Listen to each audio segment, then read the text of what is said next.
My mind, Kevin. Well, Mr. Facebook. Well, we were going to wait to go live for a little bit, but then I saw we had a celebrity in the comments, so we had to go live right away. Oh, well, I mean, Yep. I mean, time it's waits not, for. it's not every day Andy shows up. Oh, and my Yeah. sock summer's here too. Hold on. Let me do the tweet because no Aldo. It's very nice of him to join us while on his reunion tour with Creed. I think I did that right. Fuck it. It's close enough. All right. Let me do the song and then we can get it on. God, we have too many videos on here now. All right, here we go.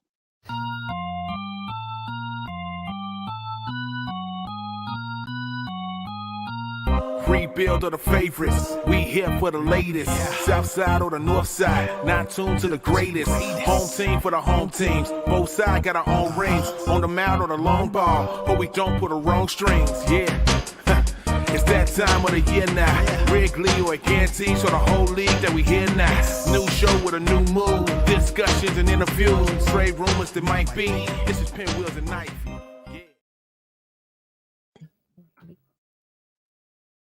I'm All right. gonna groove to it. All right. 3, 2, 1.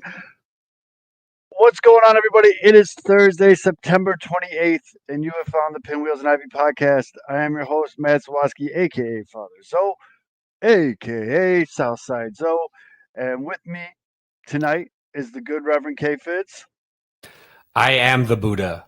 During these trying times, there are 4.5 games left for the Cubs, and I am not feeling a single iota of stress. In fact, I hope to be the positive influence on keeping your head because there's 4 games left, and the Cubs currently have a playoff spot, and you can't control anything that's out of your control. So what you do is you just, shall I say, enjoy the ride? You don't want to say it. This is not a good show to say that. This isn't a good audience to say enjoy the ride. I'll tell you that right now. You might be asking yourself, hey, this show's only half as handsome right now as it usually is. So, two things. One, Mitch, big time journalist, has a big J story that he's chasing down. Exclusive. Yeah, it's a big damn the man type thing. Apparently, if you're a union, you don't go to CVS. But Or Missouri at all, probably.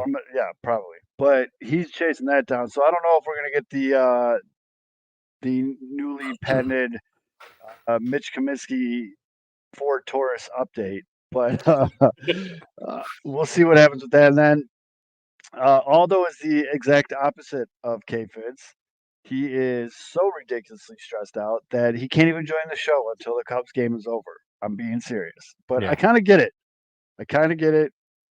If it was switched around, I would probably be in the same boat. It's an extremely stressful time for the Cubs fans. So we're going to talk about that. We're going to talk about basically whatever the fuck you guys want to talk about this week. This is like a mailbag show. You know how when people like reporters and everybody get lazy and they're like, oh, I'm going to do a mailbag. We're going to call it a mail sack, though. Can we call it a mail sack? A mail sack. Ooh, a mail sack. That. Yeah, we're not going to call it a mail sack. Oh, hell. But shit. We're kind of just going to see where this one goes. I mean, there's a lot going on in baseball, you know, as these playoff races heat up a little bit. And I've been saying it all year that I think it's fantastic that it's not the usual suspects in these playoff races. I think, what did it say? The tweet I sent you, the first time in like 30 years, the Yankees, the Cardinals, the Red Sox. There's another team that none of them are in the playoffs, which again, I think is fucking awesome. Mainly because I'm not a fan of any of those teams. So all that, and folks, Probably some inappropriate convo somewhere. This is a wild card episode. Wild card. So let's tap this keg. As always, the show is brought to you by SportsMockery, SportsMockery.com. Make sure you download the app, turn on the push notifications, and you will be the first to know if Justin Fields throws over 100 yards. SportsMockery, SportsMockery.com. Turn on the push notifications. And also brought to you by Uncle Buds. Now, ladies and gentlemen, I got some insider info for you about Uncle Buds. I'm hearing some big things. I'm hearing people are winning a couple grand, not hundreds, grand out of the slot machines. So the slots are hot at Uncle Bud's. And also, people are pulling in some serious dough on, I think it's Tuesday night. I want to say Tuesday night bingo. Heard that right, folks. Bingo. Heard it's a packed house for bingo, and it's a younger crowd, and it gets a little rowdy. Party bingo. I actually, yeah. So I've never partaken yet there, but I've heard it is a very, very good time. So I can get in on some Pinwheels and Ivy Uncle Bud's bingo night hosted by Father Zoe. I'd have to learn like that, like 69. I was like, like, they have like certain phrases for the different bingo things. And 1 second, I gotta go on mute for. Cubs just got out of the jam as long as they don't drop this pop up, which I'm nothing. Hey, we did it. I did it. You did it. Aldo did it. Actually, no, it was just Drew Smiley did it. I'm sure Aldo's pumped right now. He probably just screamed that really like high pitched thing that he does. But yeah, so apparently the bingo on Tuesday night at Uncle Bud's goes extremely hard. And again, I thought when you hear bingo, you usually think older crowd. Apparently, it is in their 20s, 30s, 40s type crowd. People go get a little wild on a Tuesday night. It's going up on a Tuesday. I'm going to randomly sing a lot in this episode. So yeah, Uncle Bud's, go check them out. Saturday, Sunday, really good football specials. The food is awesome. That's a very slept on place right now on the south side for food, Uncle Bud's. So what Fids and Aldo are stressing out about right now as we are live on Wednesday night. If you're listening to the podcast the next day, you should be watching us live on Wednesday night. The Cubs are beating the Braves 3-2 heading into the top of the 8th. The Cubs right now have a 1-game lead over Miami for the wild card spot. Arizona, thanks White Sox, has jumped the Cubs, and they have a 1.5-game lead over the Cubs now. And then Cincinnati is 2 games back. The Padres are 8-2 in the last 10 games. There's sneaky 4.5 games left, but there's not a lot of love for them. I think their elimination number's 1, to be honest with you. Yeah, that's it. Yeah, Miami's elimination number is 5. Cincinnati's is 3. So it's really coming down to the wire in the NL wildcard race, which is kind of super dope. And in the AL, Seattle's elimination number is 5. They're a half a game behind Houston for the last while. I hope Seattle gets it. Fuck Houston.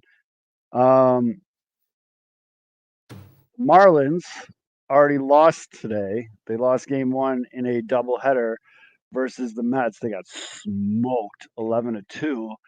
And right now they are tied 2-2 in the top of the 6th. There's a lot going down. And right off the bat, Fitz, I want to tell you something. I am fucking jealous, man. I am really, really fucking jealous because the White Sox played the Diamondbacks day game, and I was taking the train downtown to show face, and it was like probably an hour before the game, and the lot was like a quarter filled, and I was just like, God damn it. It's unbelievable. I don't want to say I don't care because I still do. I'll always care. It's really, really, really hard to get up for White Sox games. You know what I mean? Like, I can't even fake the funk anymore. And I mean, I got a dog's ass on me right now, and I can't get up for it. So, and also for those of you in the comments, if you don't know by now, going to Vegas is like going to O Block. You got to check in with Fitz. Yeah, it's like the mafia. You got to check in with the commission. I don't know what's the matter with you.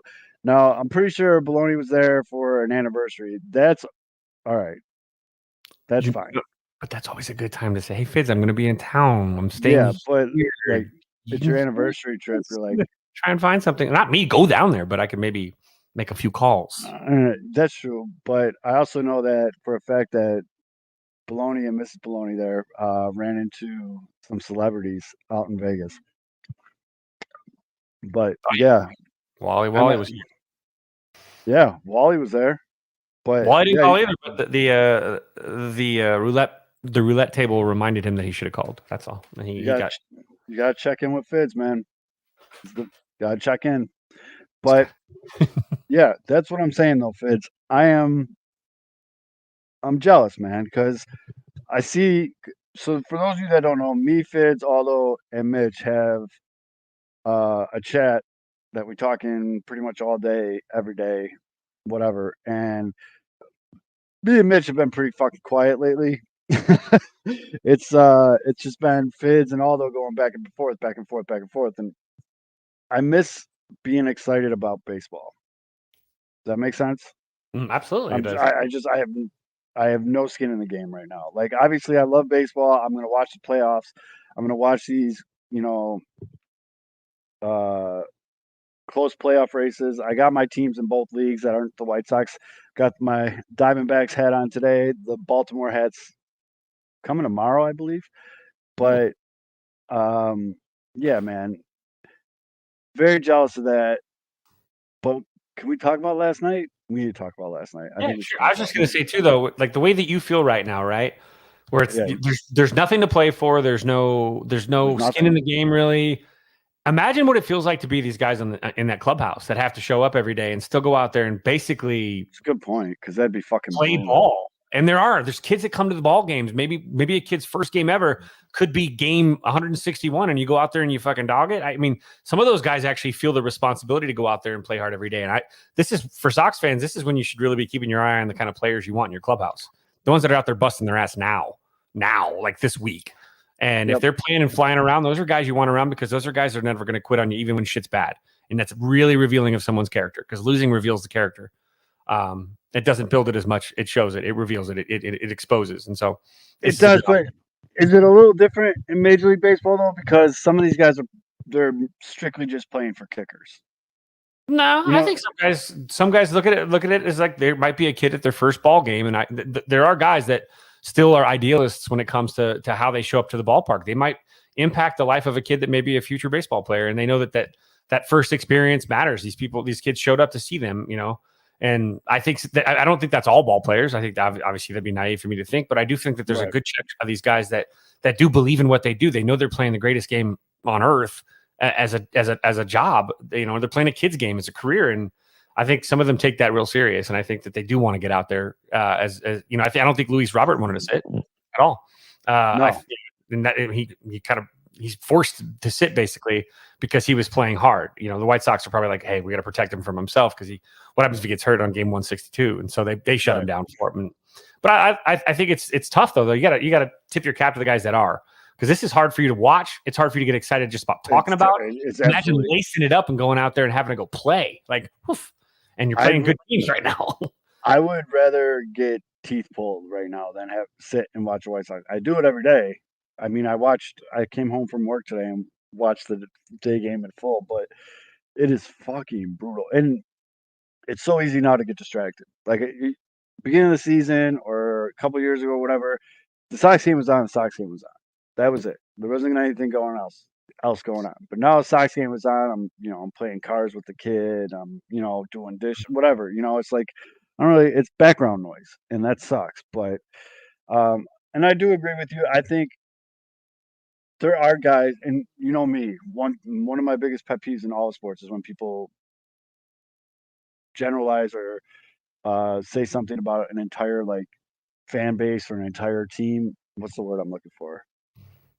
They just lump them in with. Yeah, it's like when people are like, "Oh, Sox fans are all stereotyping," which we are all hillbillies. But it's just,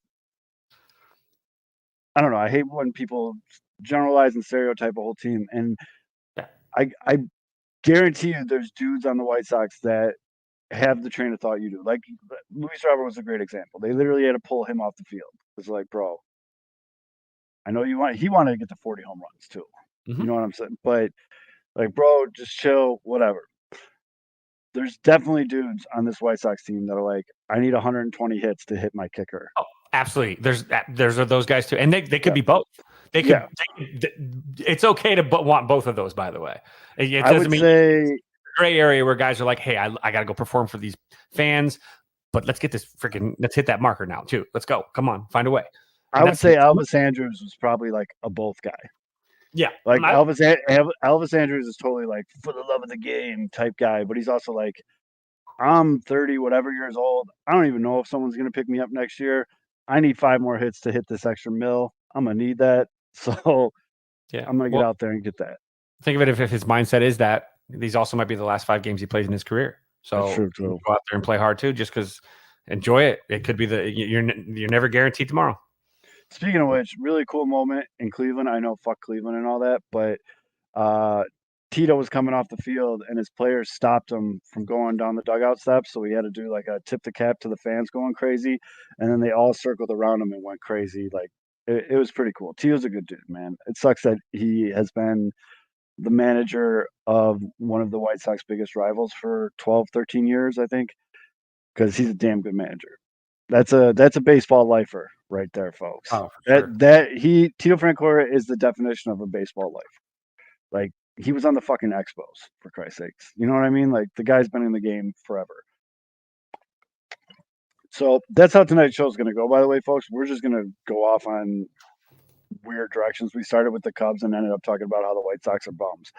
But I do want to talk about this because I told you all on Twitter, like you bring it up in the comments, we'll talk about it. Andy, who I love Andy. Andy, you are a day one dude, and I have a big appreciation for you. But he said also, Andy. Also, the fuck are the Sox fooling anyone? They sold out of these dollar tickets, maybe on paper, but I put money on that shit being empty tomorrow. So let's take a step back. So the White Sox have to do a makeup game Thursday afternoon. And they thought, hey, let's do a little something for the fans. You know, we're gonna lose 100 plus games. We might as well do something. So on a Thursday afternoon game, I would say meaningless, but it's not meaningless for Arizona. Game, they're giving away dollar tickets, and I believe it's dollar parking as well. And as Andy is saying here in the comments, they're now claiming that all dollar tickets are sold out, and they're not going to do that thing where you can't go on the 100 level if you have 300 level tickets, because for some reason the White Sox still do that. But basically, it's $1 just to get in the park. You know, it's kind of funny. It's so Jerry Reinsdorf, by the way, to do this dollar thing with the real possibility of the Diamondbacks taking a position clinching win before they even get to that game in Major League Baseball, then saying, hey, we don't need to play that 162nd game. We're good, which they've done in the past. And you know what I really hope here? I really hope that like a big group of fucking kids scooped up these dollar tickets that normally couldn't go to a White Sox game. You dig what I'm saying here? Like I hope people that normally can't drop the whatever it is now to go to, like it's like $100, dude. It's ridiculous if you want your ticket and parking and all this other shit. I hope people that normally can't do that were the ones that are able to take advantage of these hours, because then Fids come in full circle here. Look at his fucking podcasting magic. You're tying it up with a little bow there. That was nice. That's the kid that'll be his first baseball game, and that's the kid that wants to see fucking Elvis Andrus or whoever dive for a ball and make an amazing play, because that'll be a core memory for the rest of his life. Yep. So okay, I just came up with that as I was talking. This is what I do for a living, folks. I do sales, so I just bullshit all day. But it's called spitballing. Yeah, that makes sense to me, because that's a good idea. Now, if that's the case, and people that don't normally get to go to games get this dollar ticket, hopefully the White Sox roll out a little better, a lineup where I know more than 4 people in that lineup, because that'd be dope, dude. Like if something really cool happens in that Thursday day game, or just one play or one guy hustles it out, or there's a play at the plate or something cool happens, and one kid that can't normally go to baseball games but got in with that dollar ticket sees it and is like, fuck yeah, I want to play baseball. That's cool. That's what it's all about. So hopefully that's the case. Highly doubt that's going to happen, but we'll see. Hopefully not some jerk off didn't like buy 100 tickets under fake pseudonyms and shit and fucking yeah. I mean, so not to cut in, I just have to say, Acuna, it sucks, man. You No, he give up a doesn't. single. No, you give up a single. No, he does not. Definitely does not. You give up a single to him, and you're like, "Whew, thank goodness I didn't give up a bomb to him." Oh shit, he's gonna steal second and third now. Like, Yes. what? You can't even exhale. Like with a power guy, usually you can just be like, "Oh, thank goodness, only a single." Whew, move the line. Let's go. And but he's probably when is he going to take second, and then when is he going to take third? And it's a 3-2 game, so I'm a little nervous now. And a little bit of pulse, but just I 'cause mean, he's unless good. you got like Adley Rushman back there or some of these guys with an absolute sick pop time and cannon for an arm, you're not throwing out Ronald Acuna. No, Gomes isn't going to. I mean, I actually want to Cool talk about that in a little bit too, because 40-60 is fucking unbelievable. Yeah, that's and 60. It's Yeah. I mean, This is he's got 68. He could be 40-70 if he gets two more. if I trust one person about There he goes. Oh my fan god! statistics. And he threw it into left field. That's the worst. That is the worst throw I have ever seen from a major league catcher. Holy shit! He threw it to where the shortstop is pre-pitch when there's nobody on, nobody out. Who's catching for the Cubs? Gomes. I don't know if he tried to hold up or whatever he did, but he literally threw a ground ball to the 6 hole.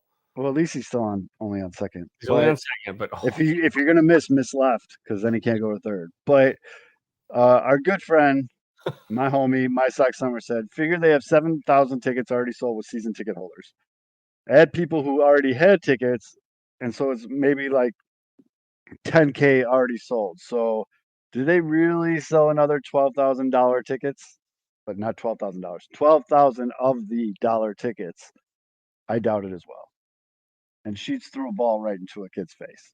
I don't know where that came from, but I fucking love it. So that's all right. I guess that's a decent move from them, though. Hopefully something cool comes out of it. But Fitz, we got to talk about last night, bud, because we're building this all up. We're built up in play run. Tie ball game. Yep. That was Ronald Acuna's 69 stolen base. He's going to be in the 40-70 club. Yep, he's going to hit 40-70. But let's just appreciate 69 for a second. I know. We are nice. There should be a lot of nices in the comments. But we're talking about how every out, every run, every play, everything matters right now for the Cubs in this wild card situation that they're in. Because they're getting no helps from their roommates on the south side. Because I saw your boy Roman being like, yo, come on, White Sox, please. And I wrote, you're going to need a lot more than prayers, brother, because this team fucking sucks. They're very bad, and they're playing a team that's playing for their lives that's good. And so you put that together and you get 11-2 games. But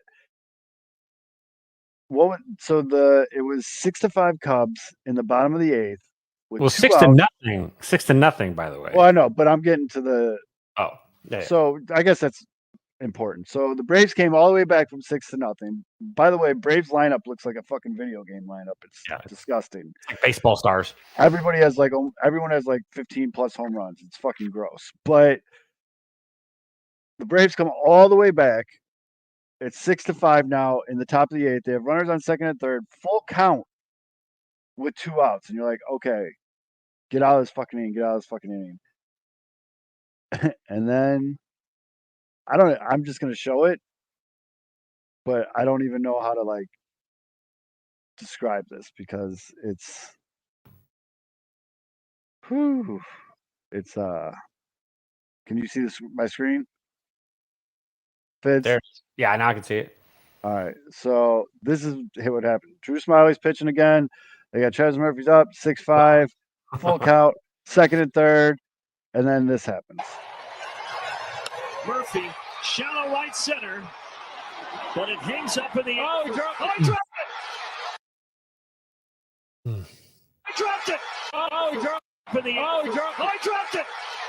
But it hangs up in the air. Oh, he dropped it. I dropped it. But it hangs up in the air. Oh, he dropped it. Bruh. Atlanta scores the 2 runs, takes the lead. Braves win the game. So many things that one, you're playing the Braves. You can't do that. No. You can't. If like you do that against the White Sox, okay, maybe you get it back the next inning because it's the hot dog guys pitching in the bottom of the 8th. But the Braves, no, you don't do that. But what's good with your boy Saya, man? He had an error tonight. Didn't he have an error tonight too? Did he? I don't know, I but don't he's remember. he's usually pretty steady Eddie out there in right field. Cubs got out of it. Is the moment too big? They didn't really get out of it. I mean, it's tied, but Well, it's tied, but yeah, they got out of that when it could have been worse. Do you think is Saya a liability in big games? You think you're a little nervous? No. That's a fucking routine pop fly, dude. So we're gonna take it back a few years to K-Fids in college, doing gravity bongs in the basement and Years? drinking Ice House with Doritos on the couch. Fucking Ice But House.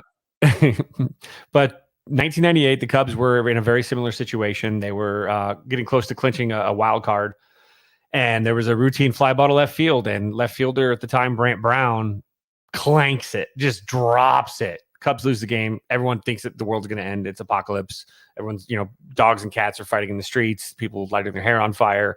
And it was chaos. And obviously, it worked out. They made the playoffs, and that was the special season. They were 1-and-done against the Braves. But this was a very reminiscent thing. The Cubs are in a postseason hunt here. A routine fly ball to right. He just takes his eye off it at the last second. Maybe lost it in the lights. I haven't heard any excuses coming out of him. So even if he lost it in the lights and he just kind of got caught, in the the central part of his eye, he's not going to tell you that. He's not going to make an excuse. But that's the beautiful thing about Suzuki, by the way. We'll talk about that in a second. But it happens. It could happen in game 4. It could happen in game 56. It happened in game 150. 159, 57, something like that. And it sucks. It does. And the thing is, and this is you said don't stereotype a fan base by idiots in our fan base. You should have heard some of the shit or read some of the shit people were posting last night after Saya made that mistake. I mean, this guy has carried the Cubs in the second half of the season. He's been one of the best hitters in baseball. He's done a lot of stuff for the Cubs, and you make one mistake. It's like that old joke, right? If you make a desk, they call me Bob the desk maker. If they call me, if I repair cars, they call me, Bob the car repairman. And you fuck one goat, and they call so it's the same kind of thing. He makes one mistake, and this is what people are going to jump on him for, and it sucks because some of the shit that came out of some of the people that were the typical jackasses was bullshit. He fucked up. He made a mistake. He owned it. He moved on. He couldn't get to this game as fast as than anybody else. But it does hurt. It throws up that old, oh shit, here we go again mentality, which just you'd think it's purged by now after almost a decade of pretty good success from the Cubs organization, minus a couple years, the last couple years. But people are still so traumatized by this belief that the Cubs have some sort of jinx. And it's bullshit. There isn't one. It just happened to be that moment in time, and he could hit a game-winning home run right here.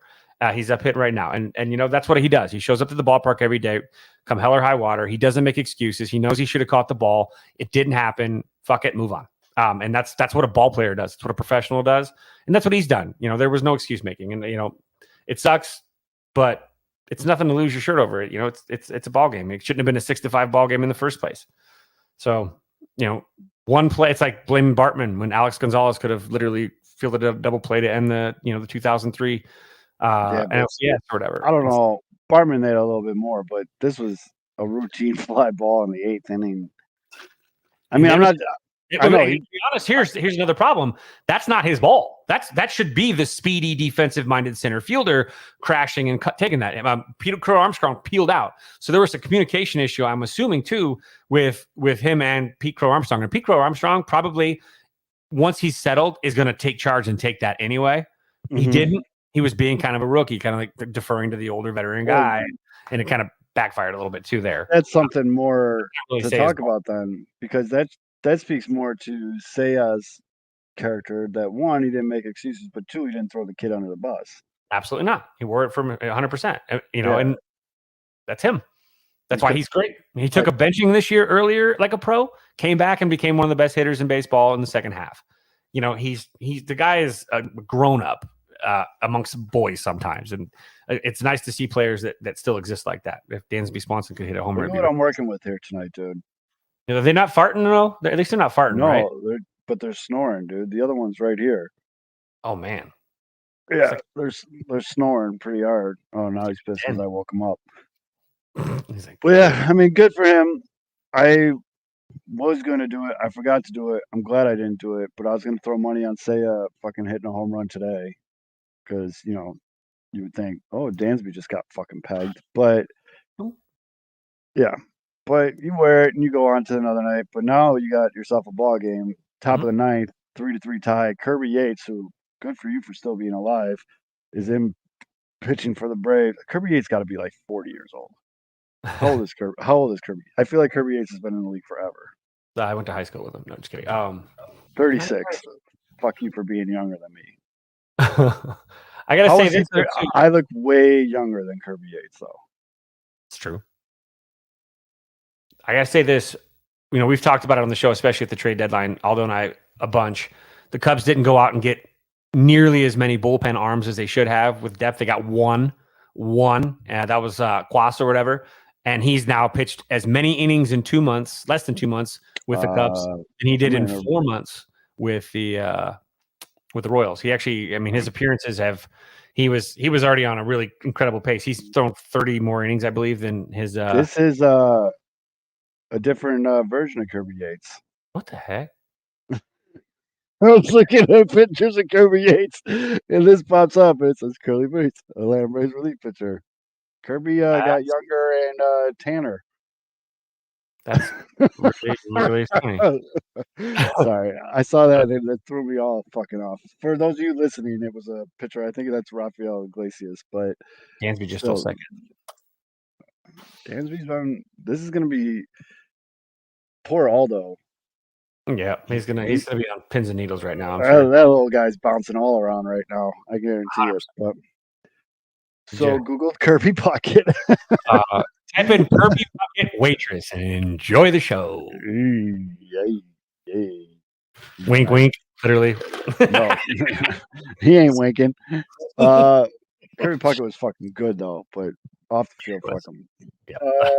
Yeah, the Cubs didn't get enough at the bullpen, enough bullpen depth at the deadline, and now we're seeing in the most important couple series, they've blown a 6-0 lead, they blew a 3-0 lead now, or a 3-1 lead. It's 3-1, excuse me, 3-1 lead here late. I mean, there's just not enough.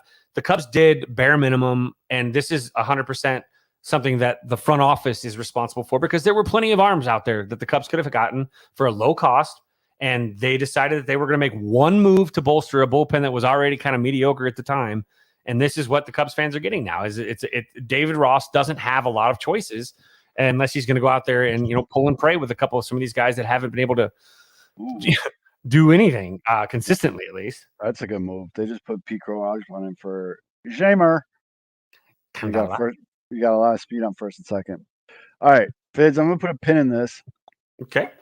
Because we're going to wait for Aldo to come back. Because he's either going to be a really pissed off Aldo, which we're just going to have to sit back and let him fucking go, or he's going to be in a really good mood Aldo, which is always interesting. The clutchest Cub right now in this time period with guys in scoring position has been Yan Gomes, and he's up right now. So this is actually a good moment for the Cubs. They could actually take the lead again here. We'll put a pin in that just because, like I said, I want to see what kind of Aldo we get. We get dejected Aldo. Throwing it out there though, the right now Marlins have bases loaded, 2 outs, and Jake Berger's up in the top of the 7th. So I gotta say this, by the way. Beef posted that thing about Andrew Vaughn and his OPS plus or whatever, and how blah blah blah blah blah blah. And Jake Berger struck out, called that on strike. I was about to say, do you know who was the name right below Andrew Vaughn that he didn't make mention of was Jake Berger. Literally when he was citing the stat that was that Andrew Vaughn was overrated, he was literally just belly to belly with Berger having the same numbers in that same situation. But Berger is a legend. Next week we're gonna do our end of the year show, like who was good, who was bad. What did I say, Yan Gomes? You did say Yan Gomes, and that's an RBI single and runners at the corner still with 1 out. That's big. There you go. I always think, and no one on the show will ever say Rick Hahn was smart at all, ever in a million years. Just throwing that out there. But before Aldo comes on here all happy, as long as they don't blow it, Yeah, so long way to go here. Remember, we talked about that bullpen depth. Yep. So, Mhm. new White Sox assistant GM Josh Barfield finally spoke, and this is the first time I've ever seen the guy. I know it was a joke. Get up and basically speak. I read all about him, but I've never seen him speak. Bro I like his energy, man. It is a very smiley, happy, positive energy, and I like his energy a lot.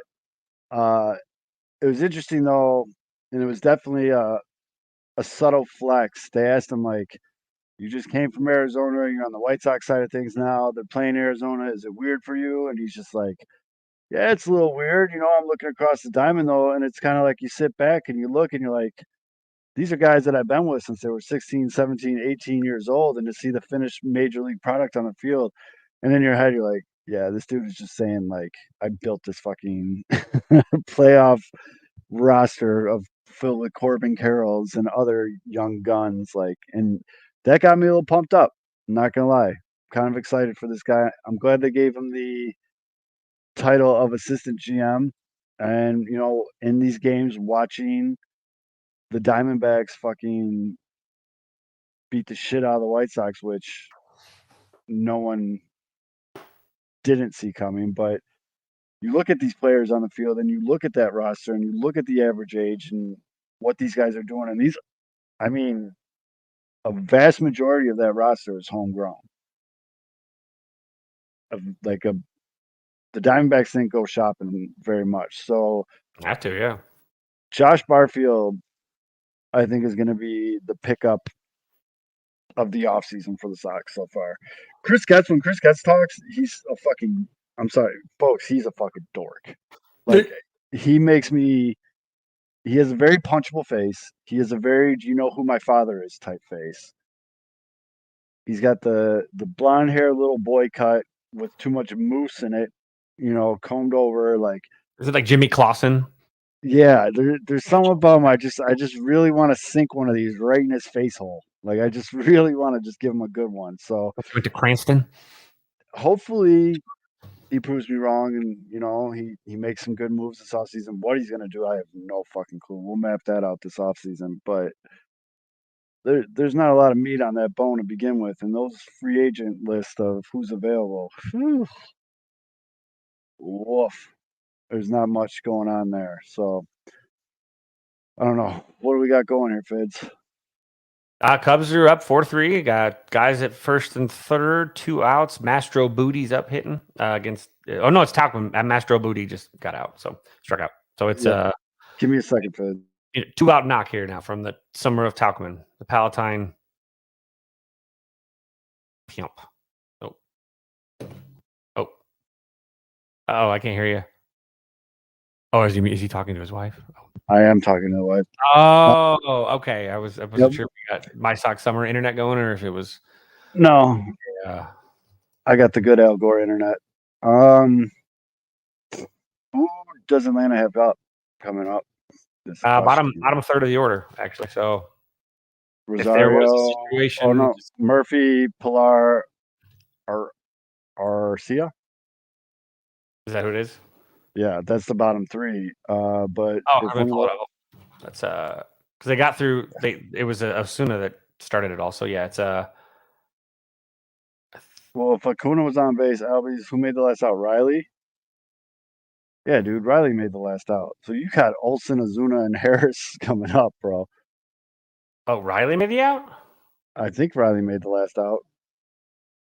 That means it's Olsen. Yeah, Olsen, Ozuna. Sorry, I thought you said Acuna. Yeah, so, I mean, the only guy, it's not a big deal. You just got a guy coming up to the plate that has over fucking 50 piss missiles this year. No, Olsen made last out. Oh, I thought it. Wait, is it Olsen? Wait, no, is it? Oh, no, because he walked. Because Riley was. No, Riley. It was Riley. No, yeah, Austin Riley called out on strikes. Yep. So, not a big deal. You just got a guy that's got over 50 nukes coming up in a one-run game with a shit bullpen. I don't know why I thought they got through him to get there. Dang it, that's not as good. I'm calm. I said I was Buddha. We'll be calm as long as they don't set. This would be really great for Tauchman to hit a ball down the line, but it's not. So here you go. Buckle up, kid. I guess while we're waiting too, I'm going to be trying very hard to get to the final bum tailgate on Saturday. One, I'd like to see Tatis play in person because that's against, it's the Padres. Should be the Padres. And two, it'd be nice to see everyone one more time before the year ends. And three, I'm catching a lot of shit from a lot of people and I need to show up. So we're going to try. We're going to put all those things together. If you're listening to this and you're undecided on what you're going to do, it's the Padres. You should go. You should really go. Because one, White Sox Twitter, even in these fucking terrible times, has still been elite. There's been some weird arguments going on, but still, it's a lot of really good people. Two, the bums know how to throw a fucking tailgate. That's fine. I don't drink beer anymore. Biatch. Owned. Bring the Tito's. My man Dougie's got skills. The food is always fucking top choice. And it's just good to see everybody, man. You know, it's much happier than actual Twitter, White Sox Twitter. It's as Fitz will tell you, when you actually see people in person, it's a lot different, and it's a lot funny to shorter. me. It's a lot shorter too. Holy fuck, is White Sox Everybody's Twitter short, like so short. But also, how do I want to say this? People aren't so tough in person. Is that the best way to put it? Internet tough guys aren't so tough in person. And personally, I would rather meet everybody in person because you get to see the real person. Because some days people are having a bad day, you're on your keyboard. It's real easy for you to just type fuck off or like be a dickhead to someone and then just like move on. But it's been a good couple of years, man, with talking to a lot of these people. I've been to people's houses. I've met people. I've met their families and all that stuff. And it's a fucking tribe, dude. And it's filled with really, really good people. And my Sox Summer, you big fucking teddy bear. But yeah, it's just I was intimidated by my Sox Summer. It's really cool to see people. It's really cool to meet people. And if there's anybody you don't like on White Sox Twitter, just go meet them in person. I guarantee you, like after 5 minutes, you're fucking drinking with them, taking selfies and shit. Just because it's different in person. We'll put it that way. We'll say you walking up to somebody, looking them dead in the eye, and shaking their hand, and just being like, and just being and like, then that's it, and then do a shot. I've had, and I know this is like shocking to some of you, but I've had beef with some people before, and I've met them in person and you just talk to me. I've literally started conversations with people saying, what the fuck? And within 10 minutes, let me buy you a drink, So I know you got Olsen out. And that was that. And it's just really easy, And then there's also some other people on White Sox Twitter that you probably haven't engaged with, haven't talked to, whatever. And I've had people come up to me at the last Shy Bums tailgate, come up and they're like, hey man, my name is this. I go by this Twitter handle. I follow you, whatever, blah, blah, blah. And we started talking. I started following them right away. And it's enhanced my White Sox Twitter experience. So long story short, if you can, go to the tailgate on Saturday. It's a good fucking time. Meet some good people. Meet some shitty people. Have some good food. Have some drinks. Go drink all of whatever My Sox Summer brings because it's just drink all his shit. And have a good time. And I'm going to try very, very hard to be there. And just like Twitter, if you don't want to be near anybody, you don't need to be near anybody. You just fucking walk away. It's great. It's great. It's great. Yep. You don't even got to mute or block or whatever anybody. You just fucking walk away. It's awesome. Do like a shuffle. Fantastic. Make it even cooler if you do like a shuffle. Yep. Or like awesome. Or maybe do the Charleston. That would really throw them off. It's been a really long season. It sucked. This is one of the worst White Sox season in my almost 40 years of fandom. It's been fucking shit. Oh boy. Oh no. Gone. It wasn't Olsen though. Oh, he shouldn't even be in the league. That's fucked up. Barely left the yard. Oh. See, look at this. Boom. From the man himself, the grill master, Mr. Dougie Fresh. One dude showed up to the Bums tailgate that had me blocked, and I called him out. He said he couldn't remember why. And we had a few beverages, and now we talk all the time. But I still called him out. But that's what I'm talking about, dude. I do it. I do that at least once every year at One Away Fest. I walk up to one person every year at One Away Fest. It's usually my Sox Summer, but I'll be like, "What the fuck, dude? Why are you blocking me?" And you figure it out. Fidge, you had an awesome time at One Away Fest this year. Yeah, yeah. Just talking to people finally face to face, and you hashed a lot of shit out. Yeah, it's shit's harder to hash out from a distance, and if you're able to get into someone's gravitational pull, that's a good opportunity to look someone in the eye again. If you're at fault, or just if you're not either, just looking at someone in the eye and that's a big part of it, man. Again, because we get so caught up on this internet stuff too, where everybody's so distant, and you can kind of say stuff unchecked a little bit a lot of times, and when you're in the same vicinity of someone and you're there, it's a different ball game, because real people are called real people because they're real people. And so if you're real, it makes it a lot different when you're in that kind of circumstance. It's in treating again, life's too short for. Yeah, it's gonna be a good time. Long story short. Oh, and now Michael Harris doubled. Oh, buddy. Oh, Pete Armstrong dove for a ball that he should just let drop in front of him. And he banged his head against the ground. Folks, it's going to be worth the fucking... It's going to be worth the price of admission in about 10 minutes so the fucking Braves come back and win this. Because Mad Aldo, I'm literally, when he comes on, I'm just going to put myself on mute and go. I'll get the Sarah McLachlan song going again with no copyright. Yep. Bye, Dad. But yeah, dude. If you can go on Saturday, go on Saturday. It's going to be a really fucking good time. Win or lose, it's a good time. It's supposed to be really nice on Saturday, too. Temperature-wise. Fizz, I can see you, I can see the temperature rising in your face, as we're going on. I'm trying to stay positive, so I'm trying to channel the... It's tough one now. That's a brutal one. This is why you needed more bullpen help again. I thought, wasn't Leiter Jr. having a hell of a year? Not really. That was a closer situation, and there's no closer, so they didn't get anybody with depth, so that there's nobody to lock a game down. Leiter's a seventh inning guy at best, and they just brought in Jose Cuas.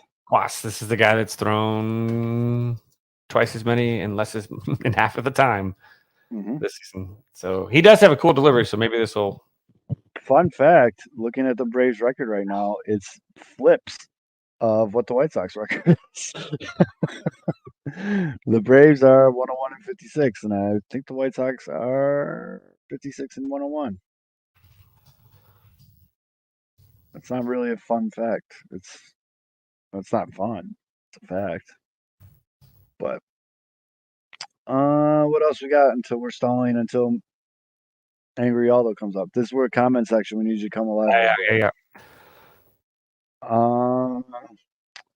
Have we heard from Mitch, by the way? Has Mitch informed us as to whether or not he has brought down the large corporate entity of which he is going head to head, like Mike Wallace? No. Mike Wallace, not Bubba Wallace. Mitch might get we might find Mitch tied up in the back of a CVS soon. They use the CVS receipts as restraints, because them fuckers are. You just buy a Gatorade. Yep. Scroll. No, I don't know. I'm fucking bummed out, dude. So you know what'll cheer you up too? Go see the movie Dumb Money. No, I definitely want to watch that movie. No, I'm bummed out mainly because I put it on Twitter last night. So we live in proximity to some rich ass neighborhoods. I myself am not rich, super chat bitches, but we live in the vicinity of some very wealthy neighborhoods. So when you go on those buy and sell or give away for free Facebook mom sites or whatever, my wife, Mrs. O, knows how to rock the shit out of that stuff. And we get a bunch of cool free shit because these rich ass people, they just don't give a fuck. They just give shit away. So last night, this lady's like, I got this Power Wheels Lightning McQueen first to pick up. And Mrs. O told me, and as she was telling me, like I grabbed my car keys. I'm like, I'll go. And it was 45 minutes each way. Whatever. It's Tuesday night. I was chilling.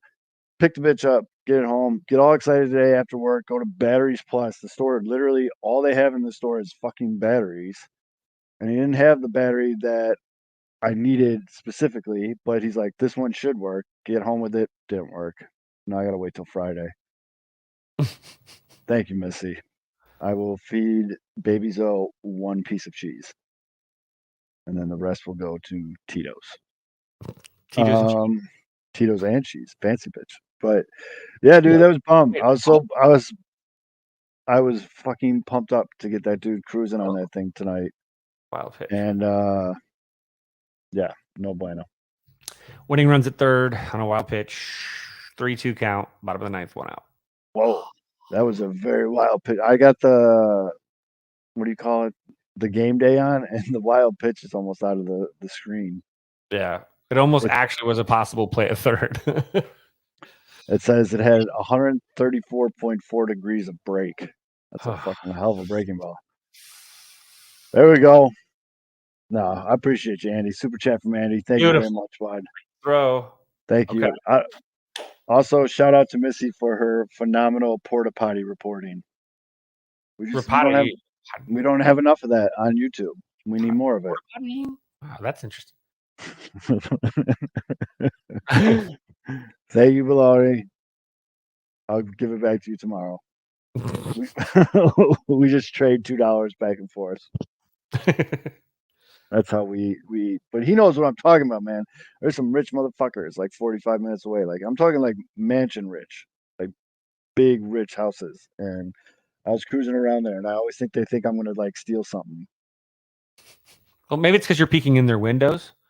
No, I mean, you should do that usually without.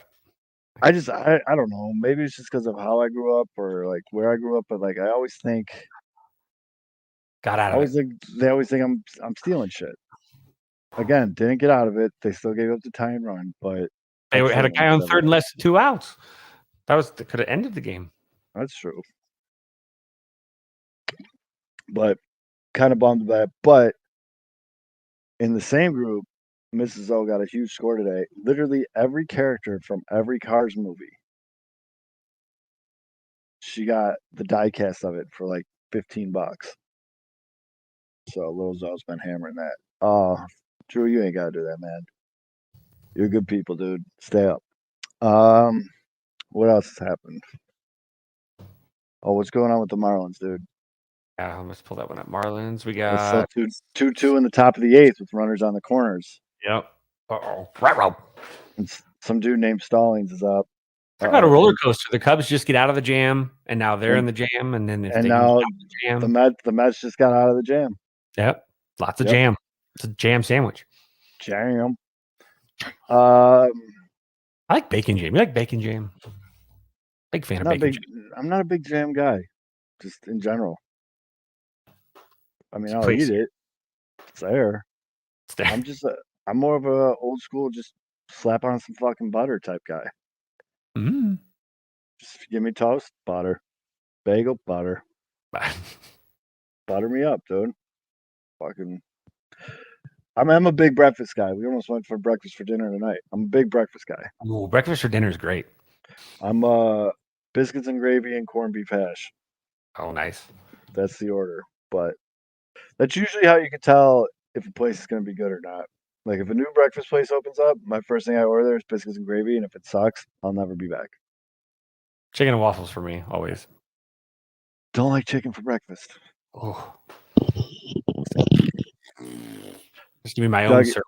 And just Dougie, I am no surprise whatsoever you're a big breakfast guy. But your food you put on Twitter, I sometimes think you buy it because it looks too good. But yeah, Paula Deen, well, she might take more butter than I do. But yeah. What else we got? This guy's rocking the shades. Damn. Ooh. What is this? All right, Fitz. So let's say the Cubs don't make the playoffs. Okay. I don't want to put this doom on you or whatever, but who would you be root? Give me an American League team and a National League team you would root for in the playoffs. Because I already said I'm going Baltimore and Arizona. For me, I think National League I got kind of think about for a second, but Which is fine. I think Baltimore is easy to root for. Very much so. And I I got think a guy named Gunner. I guess just because some of the connection, just because I know his mom and there's other Vegas boys on that. There's like 3 Vegas guys, and I think on that team, Phillies. I'll just go. I got to go with the Phillies. Yeah, I guess I mean, I can't root for the Dodgers because not in this neighborhood. And then I can't root for the Braves. And it's the video game stuff. They're the juggernaut, and I can't root for the juggernaut. That doesn't feel right. I know, but they're so good.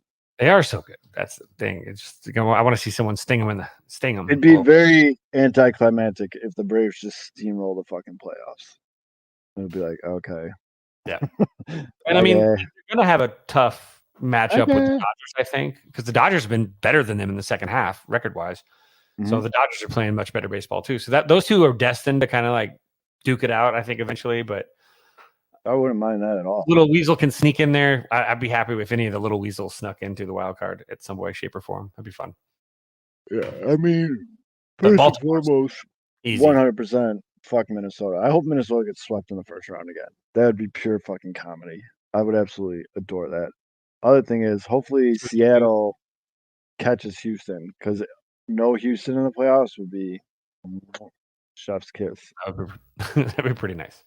Well, then you have if Houston doesn't make the playoffs, you have American League playoffs at Baltimore, Texas, Minnesota, Tampa Bay, Toronto, Seattle. I mean, yes, does it suck that there's 4 or 3 AL East teams? Yes, but we all kind of knew that was coming. 2 from the West, 1 from the Central. But that's fun to me, dude. I can't stress this enough. I'm happy that there's fucking finally some goddamn parity. Rays would be fun too, I guess. I could be on board with the Rays. Toronto, I'd be fine with. Seattle, I'd be fine with. Anyone, American League, anyone besides Minnesota, I'm good with. I really have no. There's no Yankees or Red Sox, so and the Cubs just took the lead. Hey, sorry. And then with the National League, I mean, I guess I got to go with Phillies if it's not the Cubs. Because I can't root for the Reds. I mean, the Marlins, The Reds aren't going to make the playoffs. Sorry. I just said it. The Reds aren't going to make the playoffs. I mean, they gave it a hell of a run. An interesting stat I heard yesterday. The Reds lead the league in comeback victories, which is odd for such a young team. But, come on. Baltimore I win 100 games. You got to give me some back and forth here, bud. Oh, sorry. I mean, I'm looking at like doing the math here of like elimination games. I'm like, wait. Hold on. But Baltimore, I can't win 100 games. That's nuts to me. I mean, that was a no-brainer for me for this year. That's how I've built my hat collection to where it's at, is by picking a different team in the playoffs every year. And as soon as Baltimore clinched, I was like, yeah, that's good. That's the squad. I mean, Adley Rutschman is a fucking model baseball player, switch hitting catcher with an absolute ridiculous pop time and a cannon behind the plate. Just seems like a really good dude. And yeah, was just mapping to circle back here, loving the chicken and waffle appreciation. Aha. I am very surprised at how many people can eat chicken for breakfast. I cannot sit down at a breakfast plate with the breakfast mindset and get fucking chicken. Can't do it. Guy I worked with, we used to go to this diner at my old job when I had to drive to Aurora every fucking day. Don't recommend that to anybody. But we would go to this little diner for lunch, and it was like one of those places that's only open for breakfast and lunch every day. Mm-hmm. So it was nice, though, because some days when you'd go to lunch, you'd be like, yeah, fuck it, give me some biscuits and gravy. But my coworker would order waffles, and then he'd be like, I want chicken with the waffle. And I'm like, well, we don't have chicken and waffles. He's like, well, you serve lunch. You have some form of chicken back there. And they would say yes. So we say, put that on a plate with waffles and bring it out to me. He did he did that so many times that we went in there one day and they're like, "Hey, dude, we have chicken and waffles on the fucking menu now." And he's like, "All right, here we go." So I just can't do it, man. That's how I judge breakfast places. I can't do like I don't know how people can sit down and just order only pancakes and like really sweet like ones like cause I've seen some that are stacked like Only where I'm- pancakes, can't do it. But like only waffles, yeah, dude. Because waffles, you put the little fruit on there, a little whipped cream. oh yeah. Sometimes Chicken and waffles, I kick it with the syrup. I love it. But there's a place down here that does this is my favorite one. It's Caribbean jerk chicken and waffles. And the waffles are actually the batter has Well, jalapenos in the batter. So you've got the Caribbean jerk chicken on the jalapeno waffle. if it is fucking 7, 8 in the morning, I don't want some fucking jerk chicken, dude. Oh, wake you up, get your nose running a little bit. That's fucking. You put enough hot sauce on your eggs and shit to get it fucking going, dude. Syrup house breakfast. I will say, having a child has reignited my love for pancakes and waffles. Do you make like faces with the pancakes? Oh yeah, do like Mickey Mouse is easy, right? Just ear. yeah. Ear. Do the Mickey Mouse. I tried to make like a race car one day and use like the little pancakes as it didn't really work out. But liquid paper on a bee. We just ate that shit really quick because it didn't look like nothing. Trust me, if it came out good, I'd fucking be taking pictures all over the place. But yeah, that What one is just this? It's a cuttlefish. Now this is kind of weird because it won't do chicken. But Dougie says in Houston during the Sox Houston playoff series, breakfast joint had catfish and I would eat that. I'd eat the shit out of that. That sounds fucking amazing, actually. Depends on what I did the night before. I can't do fish early. Well, that, if I'm over in the morning. Yeah. I mean, if I just drank for 12 hours straight, catfish is the last thing I'm trying to eat. But if it's just a fresh morning, early to bed. Catfish.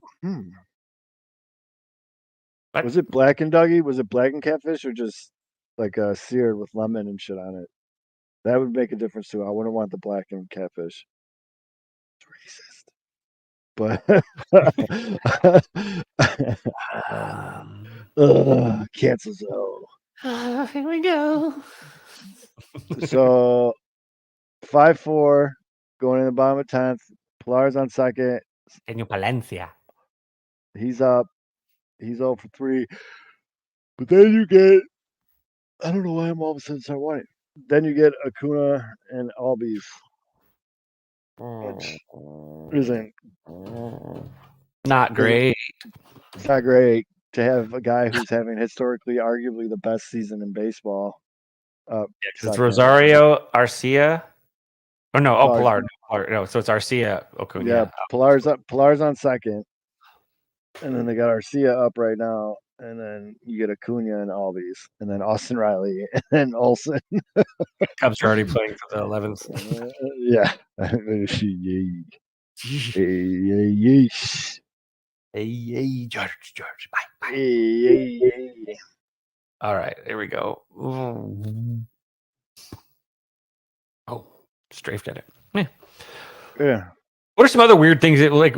So breakfast, because since you like breakfast so much, what are some of your no breakfast like dishes where you're like, I won't? Besides chicken and waffles, are there other breakfast things like? Do you hate like poached eggs or anything like that you hate? Or like I said, I don't get fancy.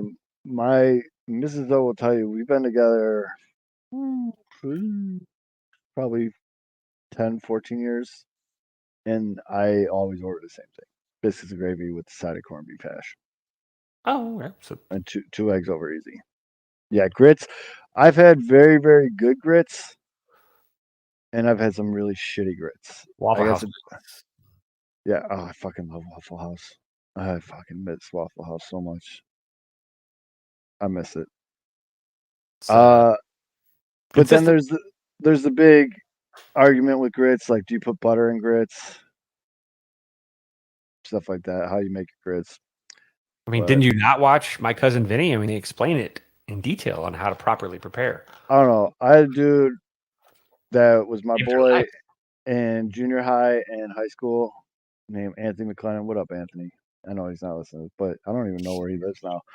But his family was from Georgia, and his grandma, who was awesome, she called me Mr. Balloon Head because I got a big ass head. But she called me Mr. Balloon Head. But she made these grits that were so amazing that nothing will ever compare to that. I can never like she ruined grits for me because nothing will ever be that good. This is just another part of the Acuna experience. Guy on third, 1 out. In a normal situation, you pitch around him because he's a big power guy, but you can't because the minute you walk him and pitch around him, he's going to steal second. Now all of a sudden you have the game-winning run in scoring position. Correct. You have to pick your poison. Like it's insane. Oh my God, he just missed right over the heart of the plate too. Yeah, 100-mile-an-hour fastball. Pooped myself a little bit there. Apparently, Jake Berger got tossed from the Marlins game. I don't know what he did, but everyone's calling it soft. It's 2-2 going into the ninth. Can't see Jake Berger being a dickhead, so not sure why he would get tossed. Show. Yeah, that is all over. Acuna with a base hit. All right, well. And now he's going to steal second and possibly third. Probably. And Mitchell should be on in 15 minutes, by the way. Okay. Update. Oh. Yeah, that's fucked up, dude, because that's really good. And I think you picked that just so I could butcher the pronunciation personally, but for that, fuck you. But also, that's really the West Coast ruined that shit for me because they post all the calories, and that thing is like 2,000 calories, and that's just your breakfast. And I'm like, I haven't read.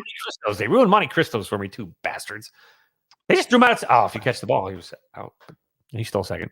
I haven't. 40-70. Yeah. Oh Jesus! That's take the bag out. He's taking the base out. All right. I know this breakfast talk is fucking riveting, but it is. Can we talk about a 40-70 season? Whew, incredible. First of all, 40-40 is ridiculous. 40-50 no one's done until this year. 40-60 no one's done this year, and 40-70 now he's at. I mean, Unreal. Ladies and gentlemen, we are arguably witnessing one of the greatest single seasons in MLB history. 40 home runs and 70 stolen bases. And this isn't a stolen base just taking it to be a dick, too. This is a game-changing stolen base, too. Like, he's doing it in the construct of the game itself. He's on third now. He probably stole third then, I'm assuming, unless there's a ground ball right side or something, or a balk. Oh, Lord, what just happened? I don't know, but he's out. He's a lefty, so I feel like he'd be grounding to the right side. My MLB game day has him on third. I don't know why. He stole second base, on-field delay. Oh, no, he's on second. Sorry, he's on second. Oh, okay. Looking at the Marlins, top of the ninth. We've seen guys like Ricky Henderson, who had power and could steal bases. Barry Bonds, who had unbelievable power, who could steal bases. I mean, there's been players that could technically do it. And I know there's people, he's got bigger bases and he's got pickoff rules and he's got pitch clocks and all this. He's just playing with what he's got. Yep. I don't give a fuck. 40 home runs. Them's the rules. Yeah, 40 home runs and 70 stolen bases. Unfucking real. Mm-hmm. I don't care how you try to diminish it. I mean, if it was like 40-45 and you're like, okay. All game. Oh, shit. Unless he gets thrown out at the plate, but no way. Nope, he doesn't. It's done. Oh, here comes Angry Aldo. Angry Aldo. Angry Aldo. You guys don't know how excited I am. I think you kind of get it now, but yep. And it's still 2-2 in the top of the ninth right now. Runner on second. Nobody out. The little man, Bertie, is up to bat for the Marlins. He's already got a homer tonight. Boy's hot. Hater bet his own, baby. Oh, I forgot I won a fuck ton of money yesterday. That's a good sentence. But I dumped account on the Diamondbacks -1.5 yesterday. Today for tonight's game or for today's game? For Tuesday night's game. Oh, nice. So I just realized that I doubled my account. Let's see here. I have a parlay going that had the Braves. Shh, don't tell anybody. Had the Braves. It's all right. The only person that gets mad at that type of shit around here is Mitch. That's right. Remember, he got really mad. Yeah. Oh, wait. Yeah.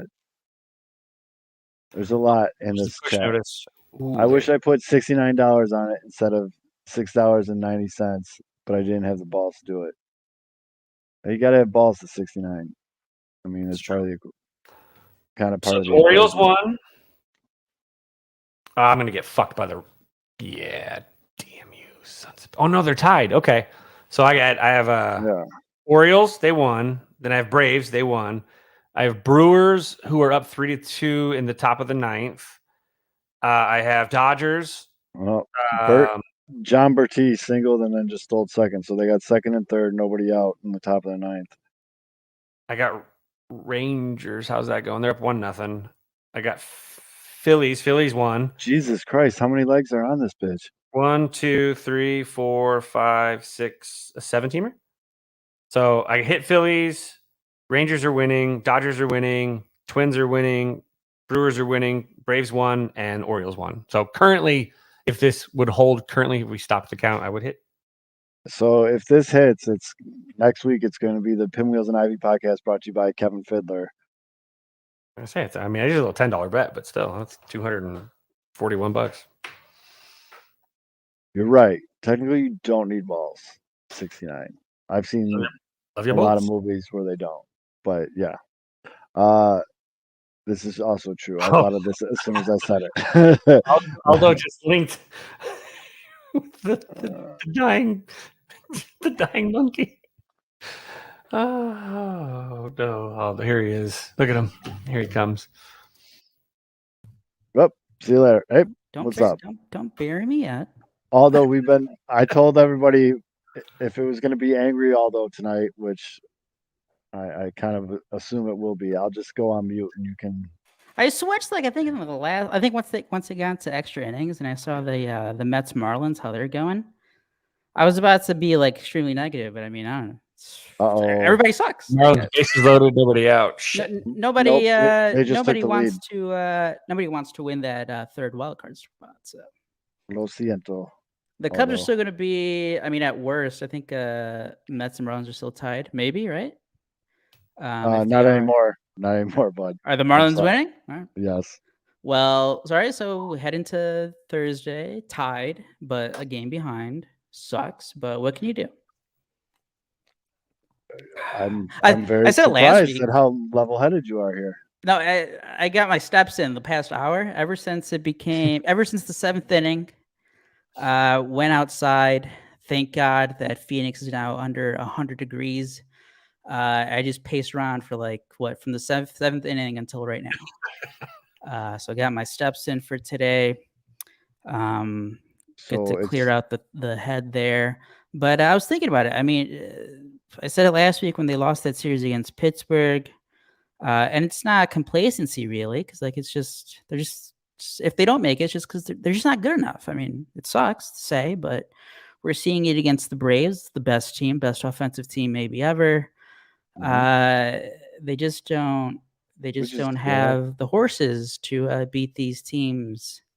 Kind of sucks though, but still alive again, somewhat positive. I can't believe it myself, but no, I'm actually shooketh right now with how upbeat you're being about this. I thought you were gonna come on and be like, we didn't get the fucking bullpen help. Blah. Well, I mean that's the thing. How are you going to prepare for 3 guys getting injured? The Cubs weren't going to go out and trade for 5 relievers. And then Marcus Stroman got hurt right after.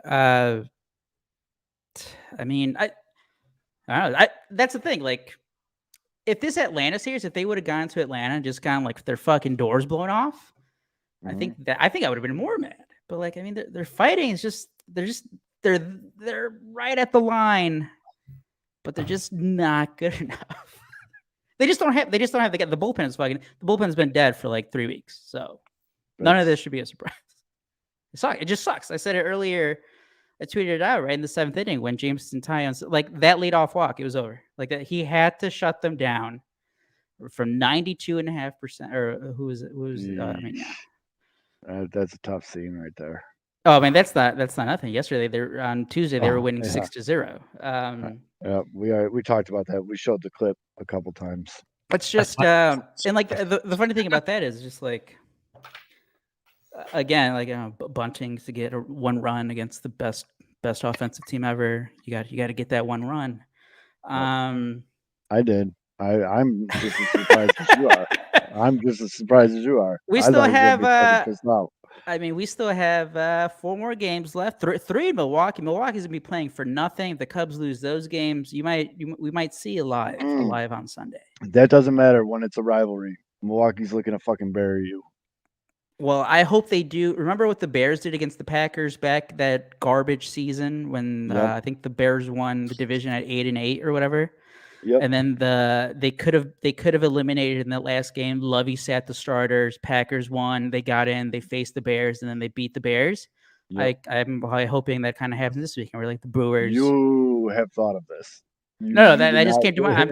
This is the clearest mind I've had. I have no idea what's happened in the last 20 minutes. Once the Cubs didn't score another run, I'm surprised they got to extra innings. The home run in the 9th inning, that was no surprise. I mean, the Cubs bullpen have nobody right now. They have nobody.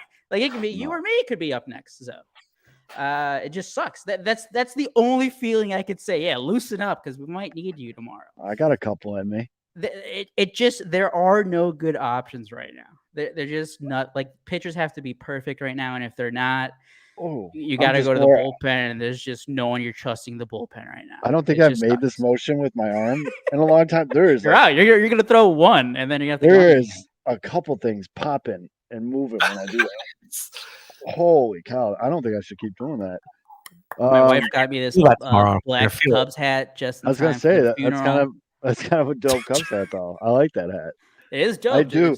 I am in the market for any Soul Crusher model. Right now. Yeah.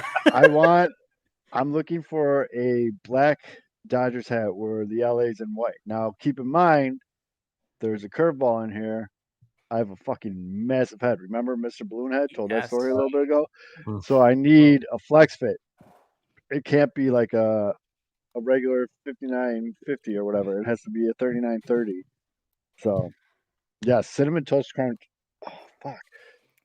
God damn. There is a lot of crunching and popping going on here. We were talking about tomorrow morning. You're going to wake up and you're going to be like, we were talking about although how insanely impressive a 40-70 season is. 40-70. Yeah, insane.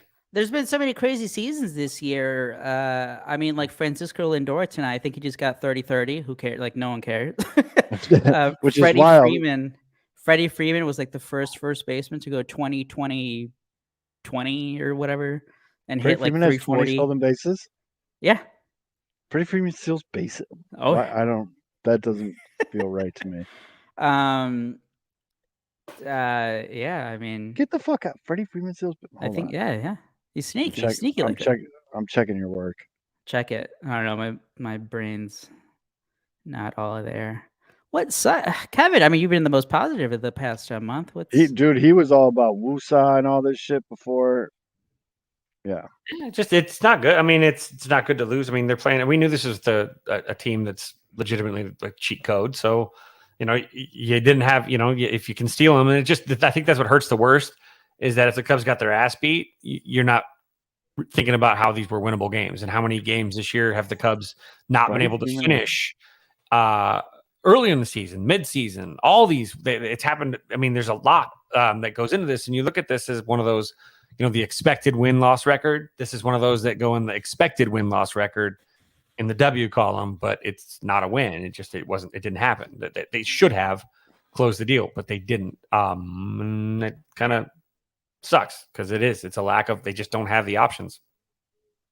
Yep. Yeah, Freddie Freeman leads all of Major League Baseball first baseman with 22 stolen bases. Yeah.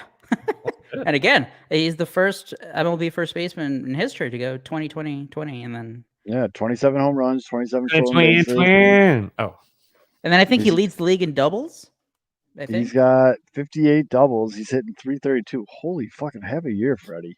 He's gonna finish third or Third. fourth in MVP. Yeah, I was gonna say if Acuna doesn't exist, right? And well, I Mookie guess Betts is having a better season than him too. He's Well, the that- second best player on his team. that's what I wanted to ask you guys. If you were the voter, are you voting for Mookie or are you voting for Acuna? I mean, I think I said last week Mookie was just at that time he had a higher WAR, but right now Acuna he's gone off again, so it keeps going back and forth. I think I have to go Acuna now. It's very hard for me to fathom a guy having a 40-70 year and not winning MVP. Yeah, it's like that. I think I was trying to bring it up last week. I don't know if I did or not. With when Miguel Cabrera had the triple crown, and then but like Mike Trout was Mike Trout, but like this Right. like he had a higher WAR and everything, but Miguel Cabrera had the triple crown, so like he won it. Right. Right. But like Trout had he was more technically had a higher WAR, but like it's like hey man, Which now that triple he's crowns don't happen that often. no, and now that he's finally stopping, shout out to Miguel Cabrera. He had a home run today in his last home set in Yeah, I saw. Detroit. Did that It game ti- finish off? I saw they had a rain delay. Oh, I don't know. Oh, hopefully it was official. That would have. I think it was in the fourth inning. Oh shit! Did it Did they finish? finish that game? Milwaukee There's won. no- Yeah, suspended. Top 5 suspended Oh no! Oh, well, they're gonna keep playing that. Okay. They It's gotta not like keep they're gonna playing it. restart it. because that home run moved him into tied for 25th all time in home runs. Ooh. I mean, Miguel Cabrera is a fucking amazing career, and talk about just finessing the last 5 years. Oh yeah. And shout out to the Oakland A's that gave him a fucking $60 bottle of wine on his farewell tour. He's a recovering alcoholic. Yeah, that's he the gave part. him- Because everybody was focusing just like on the cheap bottle of wine, like just gave the intern like $50 to go to Walmart or whatever. But I didn't know the second part where like he's a recovering alcoholic. Yeah. Oh man, it used to be bad. Remember there was that one story like he was playing in like a Dominican league and like he hit a double and he made the bat boy run out like a bottle of like whiskey or something to him and he just Oh took he took a swig on second. He was hammered. that's what we're gonna need this weekend in Milwaukee. Because goddamn, so this is what we wanted though, folks. Cup fans, Yep. this is what we wanted: meaningful baseball in September. You This you is have what to it is. you have to fully understand Milwaukee's looking to put you under the stadium. Let me make this also very clear, and I think we've been saying it, or like Cubs fans talking about it since September. If the Cubs do sneak in, we want Milwaukee. Oh yeah, no, Cut that I that. understand. Clip it, post it. If the Cubs get in, I cannot wait. for That that series. that I completely understand and I agree with you. But if Milwaukee has you on the ropes and has the ability to knock the Cubs out of the playoffs, That's the thing, though. I think they're only starting one of their 3 good pitchers, which again hasn't really meant much against the Cubs the past Just- month. But Say, how do you really set your rotation up for the playoffs and go after a team in Right. front of you? You can't. You can't. Right. well, Exactly. wait, who do the Marlins have after the Mets here? they have the Pirates, which if David Ross was able to piss off the Pirates enough that because they beat who the fuck did they beat over the weekend? The Reds. Uh, If the Pirates are still have that fire on their ass like, to beat the Marlins, that would also be great. If not, well, it's on the Cubs. I mean, I know the Reds aren't making the playoffs. Oh, they got 3 against the Cardinals. Who The do Reds they still got? have a chance. The Reds, they have the tiebreaker yeah. over the Cubs. I forget who has the It's tiebreaker a- between them and the Marlins. It's a long shot. It's a long shot, though. Yeah. Who's Arizona got after the White Sox? The Padres? No, Oh, you the guys are playing Padres the are playing the White Padres. Sox. Oh, the Astros. Astros. Ooh, We're and the fighting Astros, that's gonna be a good ass series. By the way, what this hasn't comforted me, but it's just kind of you take a step back. Like it's not only the Cubs blowing these games in September. The Houston Astros, I think they went 2-7 in a matter of like 2 weeks against the Kansas City Royals and the Oakland A's, the two Right worst teams in now, baseball. yeah, Houston in their last 10 are 3-7 right now. And the beautiful thing, chef's kiss, is they're playing Seattle right now, who they're battling for the last. Go Wow, Mariners, that's because Go as Cubs Mariners. fans, we need Houston. I mean, they're not gonna catch Arizona. Fuck. No. Really needed the Sox to win last Come night on, when you guys. dude, had a come win. on, come on, come Man, it on. was Zach Davies. I thought. The Cubs couldn't hit Zach Davies. Although I'm pretty sure I can go 4 1/3 against the White Sox right now. When I think Beefloaf is the one who I saw tweeted out, the White Sox have, now that Luis Robert was shut down, they have Yeah. 2 guys in the lineup with an OPS above 700. Exactly. I'm dead serious. Maybe 5 1/3. But I'm pretty sure even with my shoulder popping in 10 different spots, I can go out there. Maybe I'll do it on Saturday. man.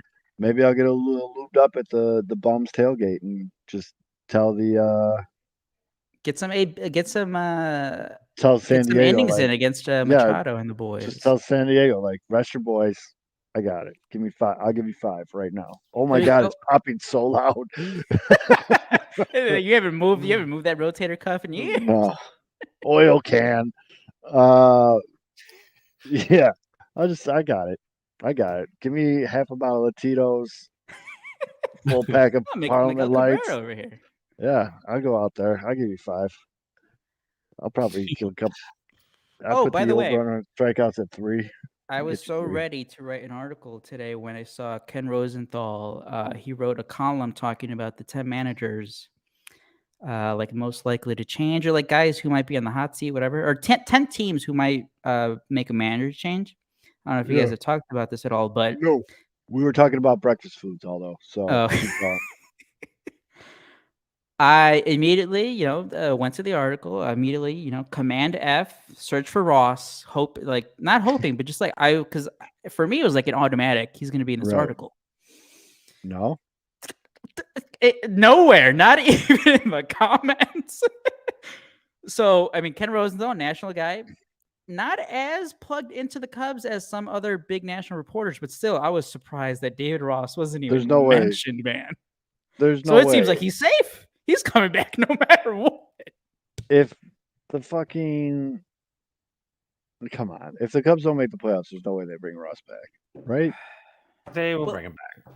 They'll bring him back because I mean, They make that- Ohtani player manager. like the only guy I could see that's like a clear or not clear, but like upgrade is like Counsell, but he's probably going to the Mets to team up with that one dude who used to be the president of the Brewers who just took their Stearns, I think.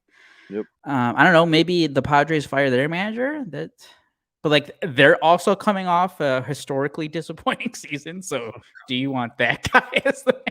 Which also, I do want to say, super fitting that the season ends with the Padres versus the White Sox. Yeah. 2 teams with just massive letdowns. Oh, live from the Ford Taurus, ladies and gentlemen. We got CVS Mitch. What's up? It's What's actually up? a Forester, baby. It's a Subaru. what? Subaru. Oh, Forester. Get it right, so. I didn't know you were a lesbian. I didn't pick the company car.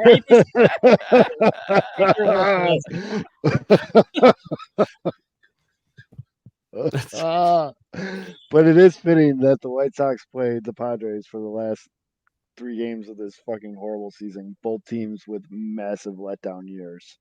Did you guys talk about the Josh Hader debacle? Like that sounded something straight out of the White Sox playbook. No, we didn't. In the game, unless it was a save situation. Like Bob Melvin wanted to bring him in for a 4-out save the other night, and he said, "No, I'm not coming in. I'm only coming in the 9th inning." And I guess it was in his contract too. He only wanted to pitch 9th inning save situations, and I think they ended up losing that game because the guy that brought in the 8th inning ended up blowing it, and so everyone was like, "What the fuck, Josh Hader?" And so I thought that was pretty interesting. That sounded very White Soxy.